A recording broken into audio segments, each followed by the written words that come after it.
जगत में प्रत्येक व्यक्ति को किसी ना किसी प्रकार की निर्बलता अवश्य होती है। जैसे कोई बहुत तेजी से दौड़ नहीं पाता तो कोई अधिक भार नहीं उठा पाता, कोई असाध्य रोग से पीड़ित रहता है तो कोई पढ़े हुए पाठों को स्मरण में नहीं रख पाता। ऐसे अनेकों उदाहरण और भी हैं। क्या आप किसी ऐसे व्यक्ति को जानते हैं जिसे सब कुछ प्राप्त हो और हम जीवन की उस एक निर्बलता को जीवन का केंद्र मानकर जीते हैं? इस कारणवश हृदय में दुख और असंतोष रहता है सदा। निर्बलता मनुष्य को जन्म से अथवा संजोग से प्राप्त होती है, किंतु उस निर्बलता को मनुष्य का मन अपनी मर्यादा बना लेता है। किंतु कुछ व्यक्ति ऐसे भी होते हैं जो अपने पुरुषार्थ और श्रम से उस निर्बलता को पराजित कर देते हैं। क्या भेद है उनमें और अन्य लोगों में? क्या आपने कभी विचार किया है? सरल सा उत्तर है इसका।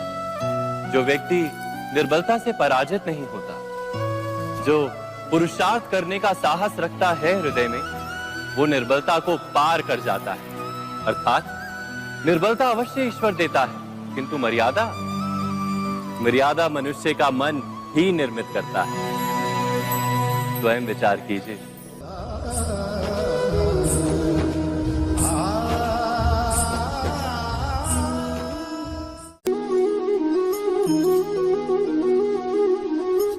भविष्य का दूसरा नाम है संघर्ष।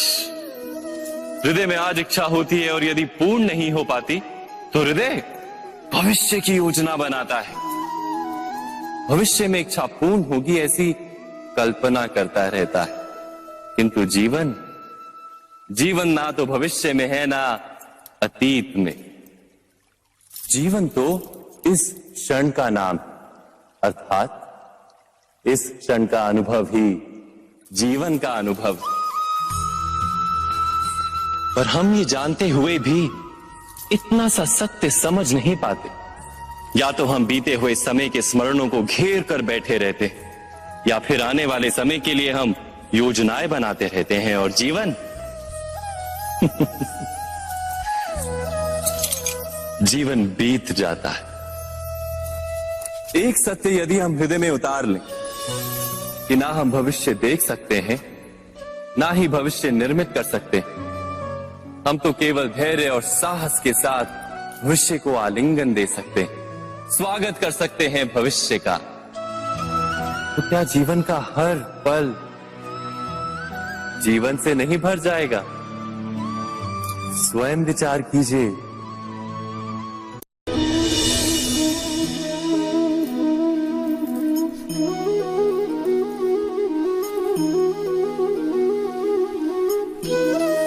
ज्ञान प्राप्ति सदा ही समर्पण से होती है, ये हम सब जानते हैं।